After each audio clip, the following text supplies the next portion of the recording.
Well, it's the last day of 2022, December 31st, 2022. Tomorrow starts a new year. But let's think back. Who had a good 2022? Who doesn't want to let go of 2022? I'll tell you who. Astros fans. Astros fans got themselves a World Series title for the ages, and someone who had as good a 2022 as you could possibly have is friend of the podcast and our guest here for the final show of the final day of the year. It's time for a little HTown Wheelhouse showing up. This is Locked On MLB.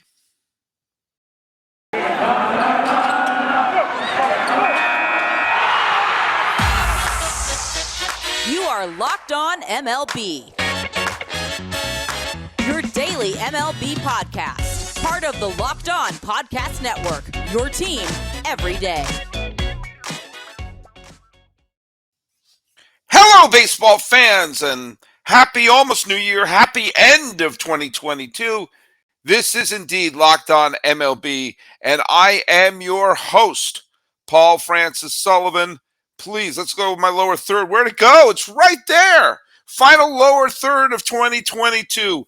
I'm your host, Paul Francis Sullivan. Please call me Sully. I am an Emmy-nominated television producer who has been a baseball podcaster for the last 10 some odd years, longer than that. And tomorrow begins my fifth year. 1, 2, 3, 4, 5.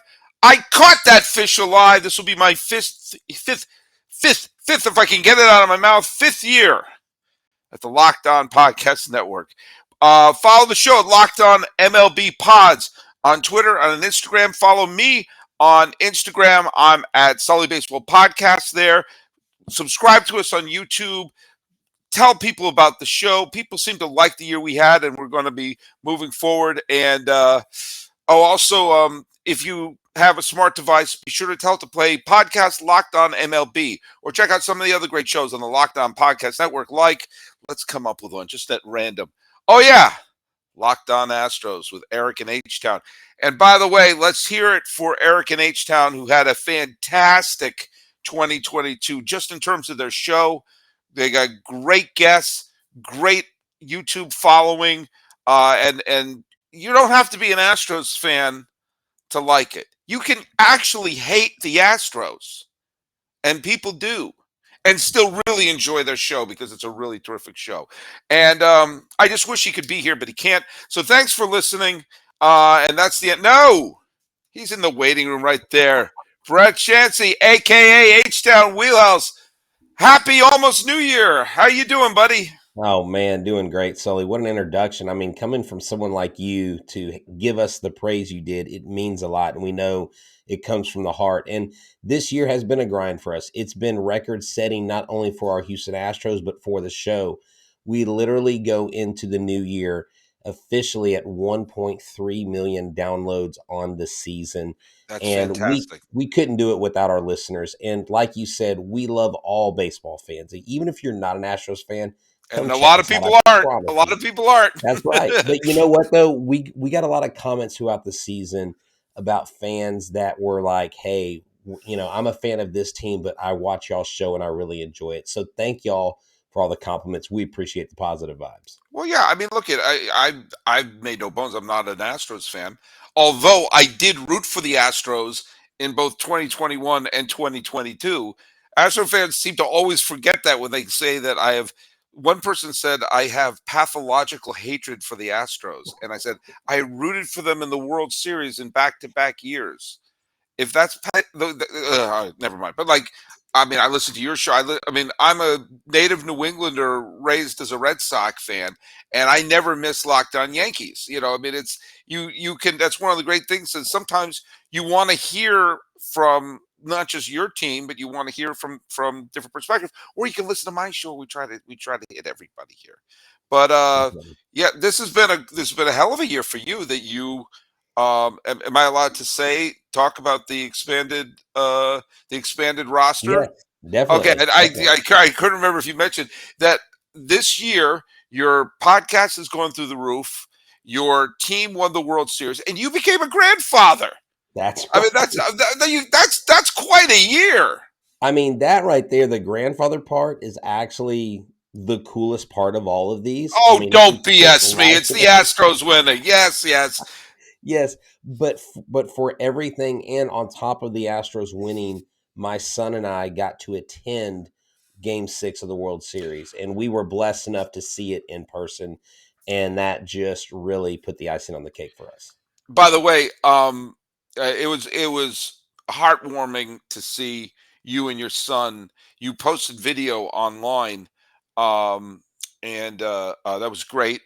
But if I remember correctly, you had like a GoPro or something on your head. You had all sorts of.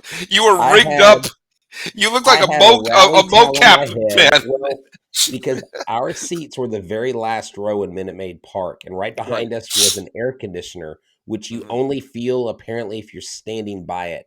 And my Hmm. neck was frozen. I felt like I was cold the entire game. So I put the towel where it was draped over my neck. I had the GoPro cam over my head, and half the GoPro footage is actually of Minute Maid Park ceiling and not the field. I did get Yordan Alvarez's home run where he's like, "This game is turned upside down." I actually got that on film. But yeah, we were wild. We were crazy. I shed a few tears. My son goes, "Dad, are you crying?" And I said, "Yes, son, I am crying, and it's perfectly fine." Yeah, it's good. Yeah. By the way, I have to say when my beloved Red Sox won the World Series in 2004, um, my wife was pregnant with our two boys, and for that period of time between the Red Sox victory and the birth of my children, I could say this is the happiest day of my life. When the Oh Red yeah, Sox won the World Series, and then I could say the birth of my kids. right. But that's neither here nor there. That's a dark joke for those who are saying. But hey, look it, you can't have a better year. And look at, I mean, I'm not gonna, I'm just gonna be positive staying forward. But I'll just say there was, how do I say this without getting hate mail from Astros fans? This was a World Series that no one could say a bad thing about the Astros about. This is a Correct. World Series that you can say, all right, say what you want. What about this one, huh? We won back-to-back pennants. We won this one, and the Astros look like they're saying, "We're going to go for 3 pennants in a row." What do you think of that, huh? What do you think of that? Yeah, watch us. We'll win without, and obviously, one of the main reasons I was rooting for them was because Dusty Baker. Impossible to not root for Dusty Baker, and to have that was a storybook thing for me, and that he came into an impossible situation with the scrutiny and the vitriol and an entire nation waiting to crash this team, and that he kept the team focused. He kept the saying, "This is what we're doing," and oddly changed the culture, even though there were a lot of players who, the Bregmans and the Altuves and the people were still on the team. It felt like a different team. Yeah. It just the character, the just the flavor of the team and the way even if they handled themselves, it felt different than 2017. Even before we knew everything was going on back behind the scenes, and this was a sense of let's the best way to put this behind us and in a way to shut some people up is to say, all right, what if we just keep winning? How now? What do you say? And I think a lot of that came from Dusty. I think also a lot of it came from Crane, and a lot of it came from the ownership saying, okay, let's stay focused. And we're looking at, I mean, right now they are they've got to be considered the favorite to win the pennant again, and that would be three straight World Series It would appearances be. after everything. I mean, it's even going to be a better run. And so, anyway, tell me your thoughts because that's just from my point of view. And you know that we've locked antlers on this a little bit, but Yeah, this the the slightly. the feeling of the team just feels a lot different from an outsider's perspective. Right. When you look at this team, when you look at the players we lost, and let's start there: Carlos Correa, George Springer, Garrett Cole, Charlie Morton. Dallas Keuchel, even, he was in his prime, he walked. We've had all these players walk, and now we've had Justin Verlander just walked. Okay. So, but this team's never lost its identity in the midst of losing these great players. And most teams can handle maybe one guy leaving, but when you have three or four leave, and you continue to win and you continue to create a culture of winning, it says a lot about the ownership, who they put in place, the culture they build, and the foundation they lay. And I think this was a prime team for someone like Jeremy Pena to step up in the stead of Carlos Correa. He played a lot of the year like they're like what was the pressure? Like, who's pressuring me? I'm just out here playing baseball, because he said in spring training, I'm not here to replace anybody. I'm here to be Jeremy Pena. And, Jose Altuve dubbed him the next superstar. And now Jeremy Pena has pretty much become like JJ Watt was when he was a Texan. Let me tell you, when JJ Watt was here, JJ Watt could walk on water and he could do nothing wrong. Jeremy Pena has touched that stratosphere just in one rookie season, which is pretty profound.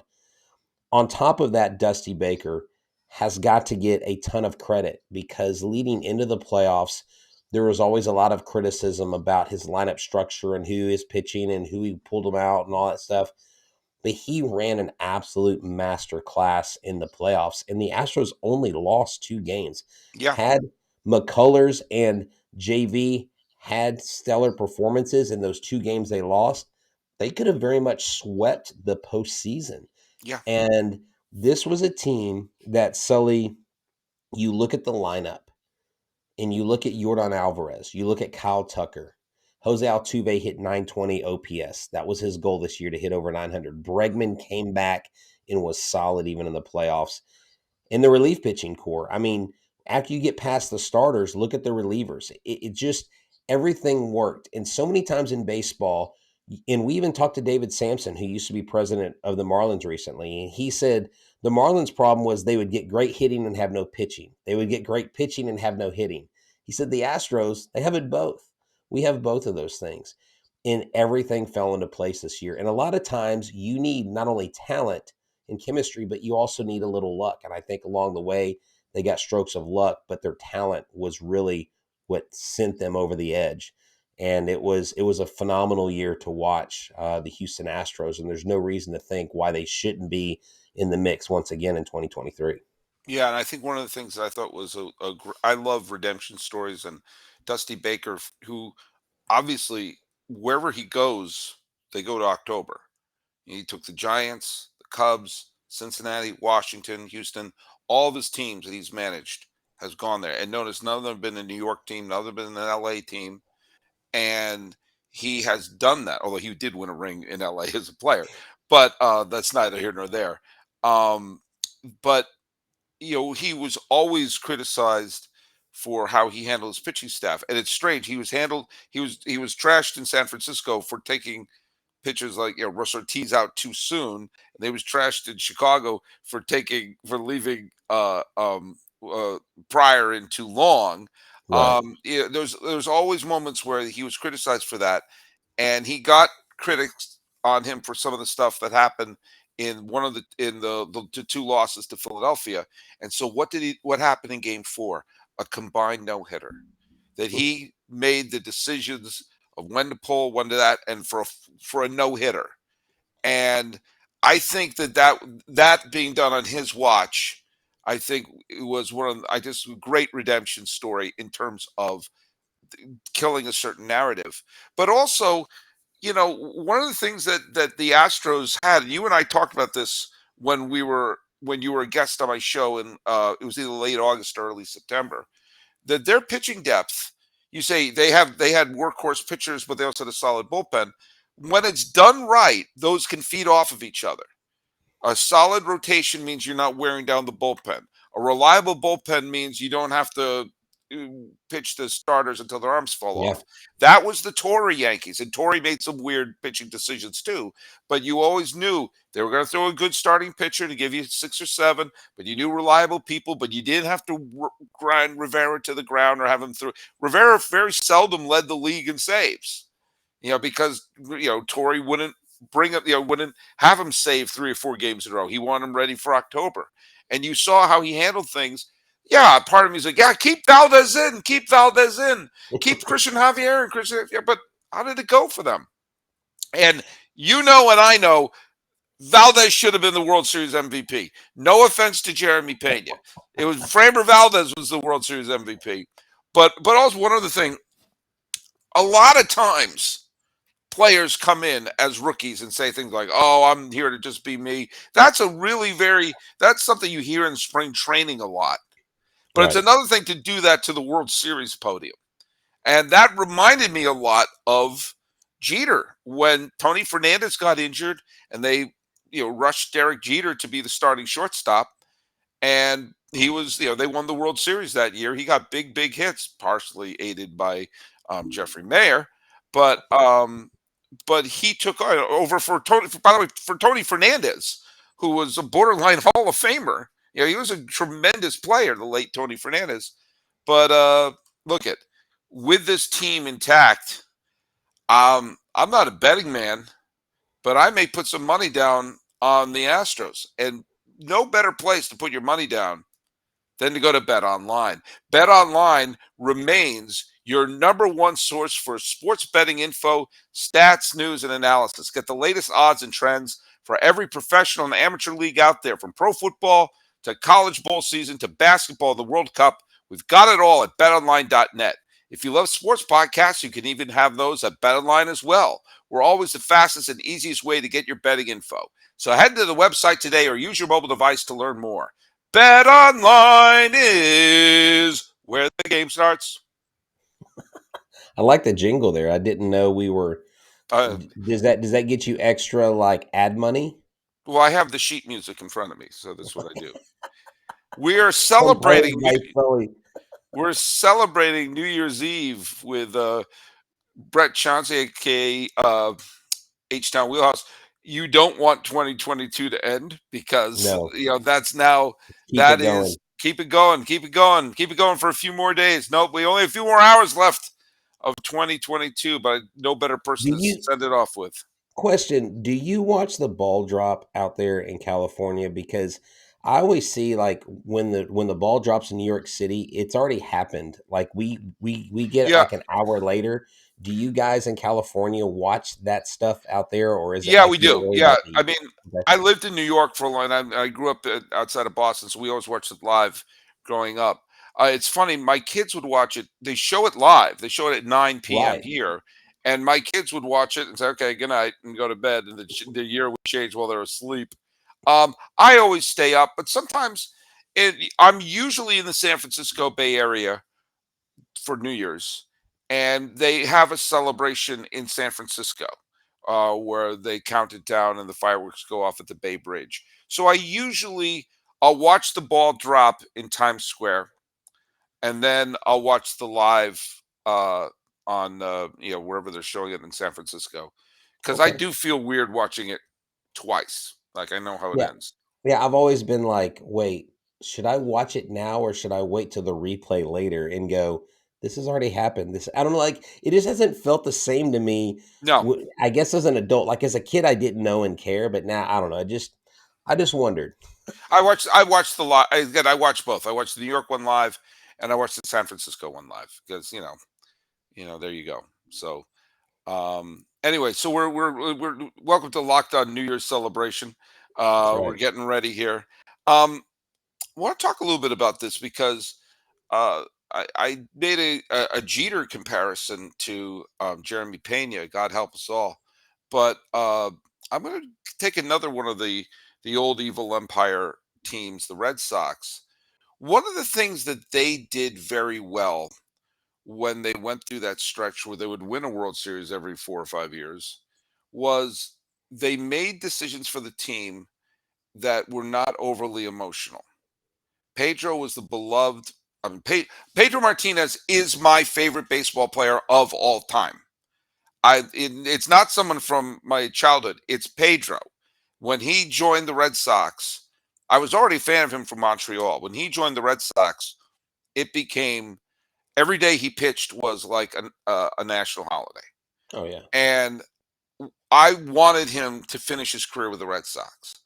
And I got mad when the Red Sox only offered him a 2 year deal and the Mets offered him a 4 year deal.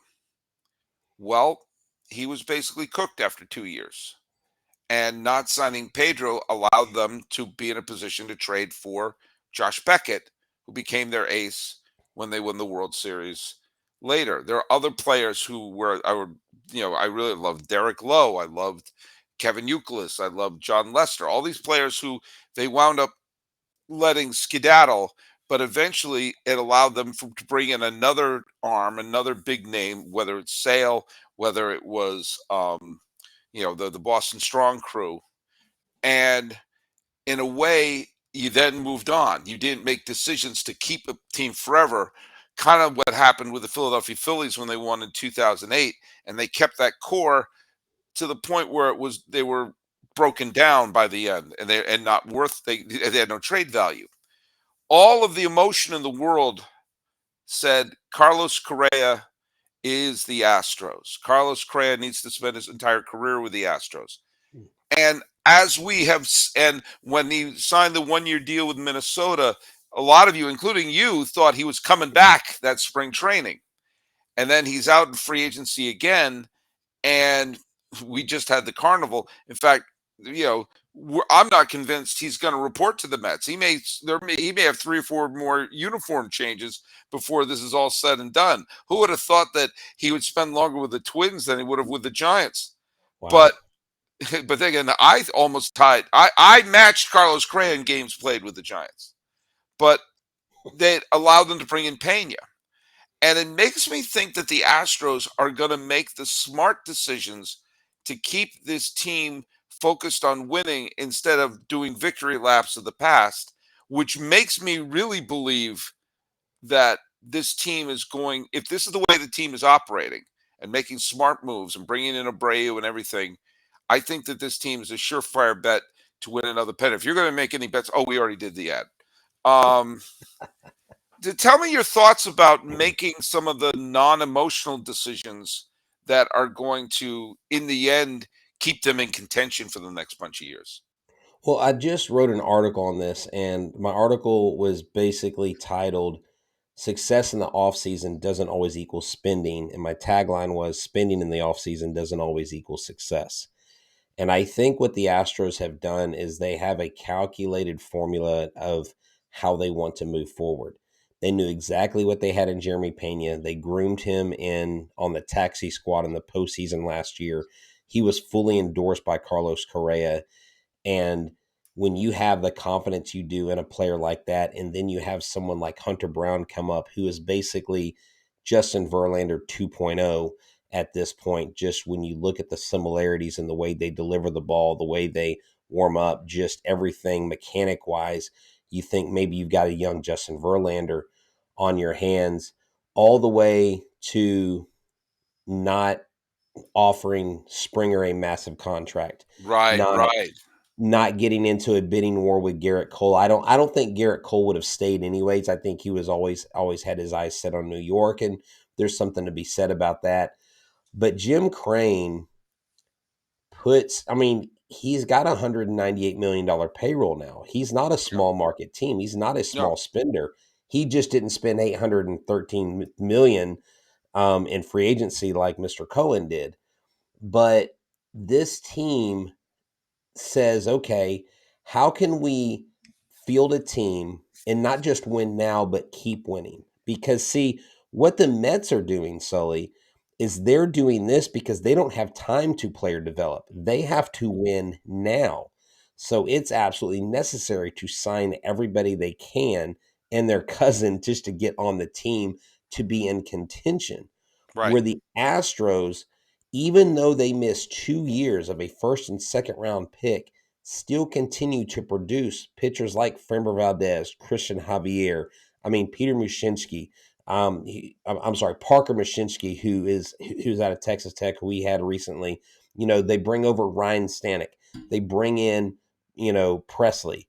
They bring over Montero, who is basically a reclamation project and just signed a massive deal, 3 years. A lot of people cringe at the third year, but to hear Rafael Montero talk about how he came from nothing and how this money means so much to his family, and these players have a pride about how they play, the way that the Astros recruit in the Dominican, and they're able to get these players when they're young, when they're unproven, and they sign guys like Altuve, Bregman, Alvarez to team friendly deals.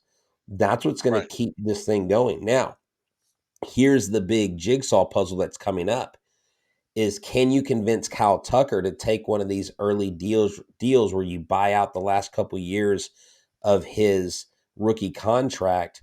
Because if you don't, you know for a fact that Kyle Tucker is going to test the market, and Kyle Tucker knows exactly how much he's worth. But they make these decisions because they think this is what's best for the team.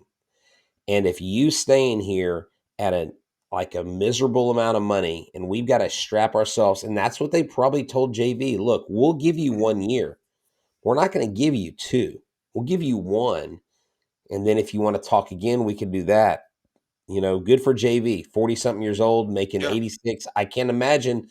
I'm in my 40s and I can't imagine making 1 million right now. But Yeah. the Astros, they've just done it the right way, and they don't spend with their hearts. They spend with their minds. And you know what? 6 straight ALCS, 4 World Series, 2 of those winning titles. So it's hard to argue with what they've done. And look, and also, and again, I'll just say this right here and now. They have a chance to really be the team of this decade, and to put the controversy. Look, at controversies will never go to bed. They still bring up Deflategate with the Patriots, but this decade, with this squad, with an almost entirely new group of players, is in position to win the division for the next bunch of years. And with their pitching depth, I like their pitching depth now better than the 2017 team. And that 2017 team had really great pitching depth, It did. you It know, did. but I like the depth of this team better. And this team filled in some of the holes that were not there when they won the pennant in 2021. Of course, Verlander being there certainly helped a lot. But Right. I think you'll see Hunter Brown and some of those other players step up and start filling in some of the gaps. And I think that you're going to see that it'll be like you're going to see some of the pieces come up like a magic eye drawing. I love making that analogy. When you stare at it, then some of the things will eventually rise and take the place. I think Valdez is poised to be the ace. He showed that he's a workhorse. I thought he should have got a lot more Cy Young contention, Cy Young consideration last year. I didn't think he should have won, but I Right. would have I would have made him a finalist, Oh you yeah. know, but I love the way this team is constructed. Yeah, because you have Framber Valdez, your ace. I think Christian Javier is your clear number two. I think McCullers is your three. I think one of the key things is that McCullers has a healthy year, and I think the way they do that is they go through a load management process with him and have someone like a Hunter Brown, or I don't know if JP France is going to be up, or maybe Brennan Belak because he's an innings eater. You have some of these guys to make spot starts in place of McCullers so he can get a Yeah. rest. If a phantom injury pops up, to elongate him, because I want to see McCullers have a full season, because I know in his heart he wants to be on the mound every single time his number's called, and he just hasn't been able to do that healthily. What do you think about Abreu? What do you think? How do you think that one of the reasons why I'll tell you one of the reasons I like the Abreu signing. I've always liked Abreu as a player. Obviously, he's put up some big numbers with Chicago. He may not have had an MVP season last year, but he's still going to be a threat. You're not asking him to carry this team. You're asking him to be a component of this team. But I think sometimes it's smart you saw this when the Yankees won all those titles. It's smart to mix things up every once in a while, Yeah, to bring in someone to say, okay, now we have this person who's adding a slightly different dynamic to this squad. And I think having that big old fashioned smart clubber in the middle of their lineup, I think is going to give them a different dynamic, run scoring dynamic. And and if Brantley can stay healthy, for God's sakes, that's yeah, almost like making an acquisition too. Having to go into the postseason with Brantley and Abreu, I think gives the offense a different dynamic. exactly. Jose Abreu hits 311 with runners in scoring position for his career, so Yeah, that fits in the mix. And literally, we're having a conversation where you possibly will have Kyle Tucker, Jeremy Pena, or Jose Abreu hitting sixth or seventh in this lineup. yeah, I mean, more than likely, it's probably best to keep Pena second with the protection. I can imagine having Brantley down there, but this lineup is scary good. Jose Abreu, what I love about him and everything I've heard about people from Chicago that have reached out to us and talked to us, they're like, you're going to love Abreu. He's a clubhouse guy. He's a community guy. I don't know if you saw, but the day he signed with the Astros, and is actually a friend of mine's, I believe it was his cousin's kids, were on a field trip at Minute Maid Park, and they were in the dugout, and Jose Abreu was walking out on the field, and he looked over and he saw all these kids sitting in the dugout, and he went up and shook every one of their hand. I reposted the video and I said, okay, which kid would you have been in the dugout? Of course, I picked myself to be the first one, who was absolutely going bananas, and when he shook his hand, he like freaked out. And but Jose Abreu just comes here. He's a Cuban player. He's a great guy in the clubhouse. He's a perennial all-star. He's a former MVP, and he fits in. He literally had every one of the Astros numbers saved in his cell phone. And there was one time when they came to Chicago that he bought the entire team a massive Cuban dinner spread for the Astros. I mean, that's the kind of guy this is, and he fits. Guys like that fit in Houston. Yeah. Well, another telltale sign is everyone I know, every White Sox fan I know is like, "Oh, we lost Jose. We lost Jose," because they loved But him. they were They like, "Please loved him treat in him Chicago. well." You know, Yeah, we actually have White Sox fans saying, "Just go get him a ring. He deserves a ring." And I'm like, "Okay, we can do that. yeah, We'll do that. Why don't we do yeah, that?" yeah. You're a ring dispenser, Trey Mancini. Oh, we love Trey Mancini. Make sure he Oh, gets a Trey. ring. Yeah, good old Yeah, Trey. Get him a ring. I want Trey Mancini to resign with the Astros, no, with the Orioles. I think that'd be cool. It's like this or beloved Baltimore guy, controversial trade to Houston because mhm. the Orioles were within striking distance of a wild card. Yeah. And like, what are you doing? And then just sort of come back with a ring. So like, okay, I I got think my it'd be ring. Now perfect. let's. "Hey, guys, here's the ring. Adley, lead the way, kid." Yes, I got one. Now here you go. All right, we're here. Final segment of the 2022 season. Um, in your honor, because we're gonna celebrate New Year's in just a few hours. And here we go. Oh, nice. We got your last bottle of champagne. This is Uh-oh. it. This is this. If there's anything, if there was any drink that HTown Wheelhouse had in 2022, champagne for your team winning, That's right. your family. Think about it. Your grandson has yet to be alive in a world where the Astros are not at least the defending American League champions. That's So true. now so there you go. And I'm finally you're saying, hey, my grandson just wants to see one World Series title in his lifetime. Exactly. He just wants to see one that he remembers. So let's Well, keep this train running, right? by the way, we can if, assuming that we're still doing the Locked On Podcast Network in 2030. True, true. I fully intend to. we can test we can test the rule of seven because my idea of the rule of seven is 7 years old is when you start building your first concrete sports memories. And so when Ah, your grandson, who by the way I know you don't want me to say his name, but his name is Bagwell BGO Bell, Richard Cruz Cedeno Berkman Morton Chauncey. Am I right? that's right. There you go. There you go. Okay. Yes, yes, you got it Yeah. right. Yeah, and then he's going to add another one for his He's got Altuve as his confirmation name. Well, But and I have a dog actually, that named you Milo. guys don't So do confirmation names, do you? That's I no, think no, we that. don't. I'm No, sorry. that's That's okay. the Catholic. You can take the Catholic out, but there'll always be a little bit simmering It's all somewhere in good. there. It's all good. There you go.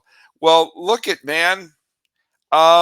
I know you don't want this year to end. It's about to, but it's not going to get better than this year for you, even if they win again. Oh But man. this is savor these last moments, buddy, because this is quite a year for you. No, yeah, it is. And I think in the beginning of the year, we had our sights set on as a show that we felt like our team going into this year, even without Correa, was still a perennial favorite. We honestly thought, and this is no disrespect to the Yankees, we honestly thought if we met the Yankees in the ALCS that it was going to be World War III and it was going to go to Game 7 and all the dramatics, and it didn't turn out that way. No. But this team literally set a playoff record, .83 ERA in the playoffs. Ryan Presley was perfect in the postseason. And, Sully, I was at ALDS Game 1 when Yordan Alvarez hit the walk-off home run.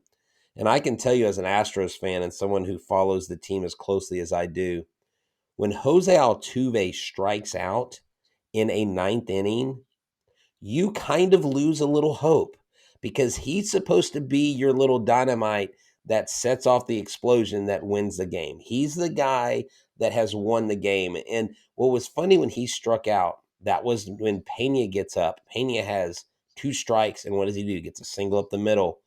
And you look on deck and you're like, oh, that's right. We got Jordan freaking Alvarez. When he hit that ball, Sully, that stadium erupted, and every fan looked at each other and said, Seattle's in trouble. Seattle's in trouble because they were down by 4 runs twice in that game, and they came back and won.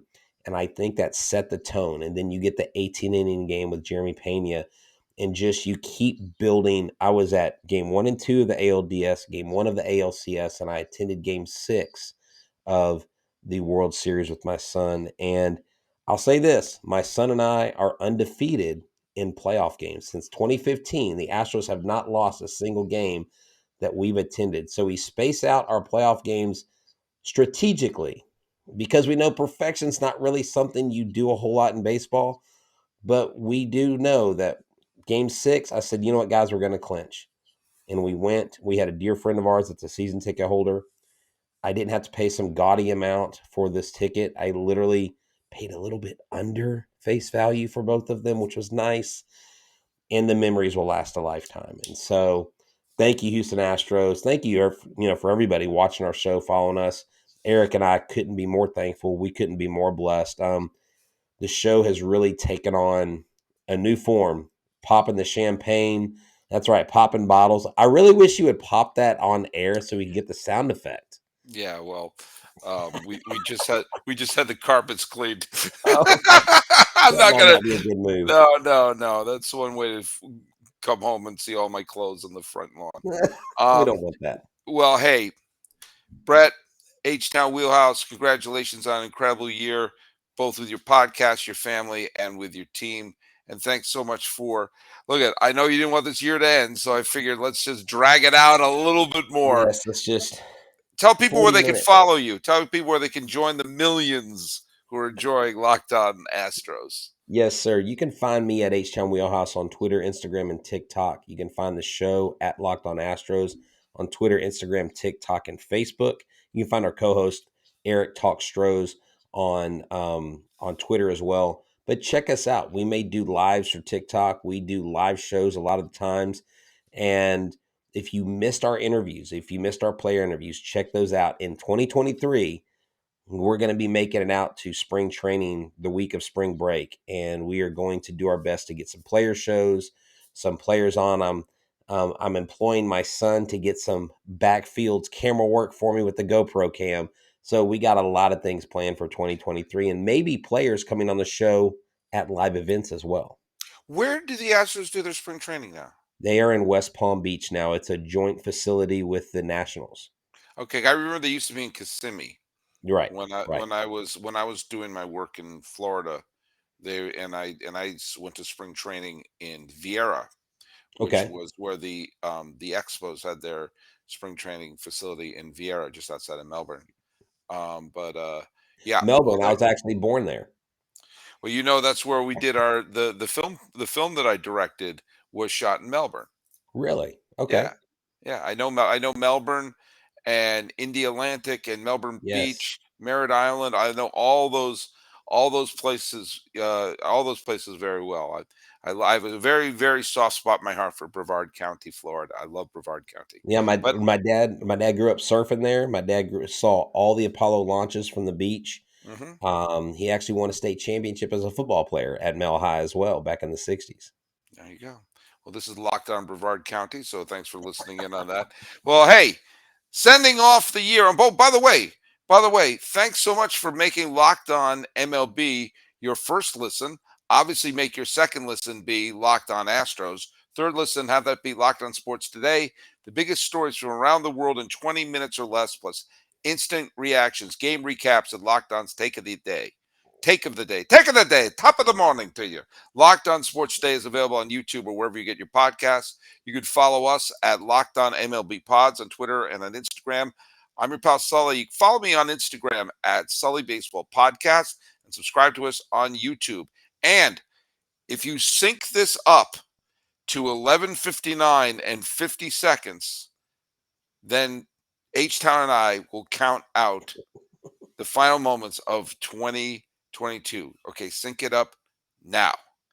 10, 10, 9, 9, 8, 8, 7, 7, 6, 6, 5, 5, 4, 4, 3, 3, 2, 2, 1. 1. Happy Happy New New Year! Year! This Happy has New been Year, y'all. and we are now in 2023. That's the stupidest thing I've ever done in my life. This has been a great year. 2022 has been a wonderful year. Thanks for listening, and we're going to have a show on tomorrow. Don't you worry. This has been Locked On MLB. I am your host, Paul Francis Sullivan. Please call me Sully.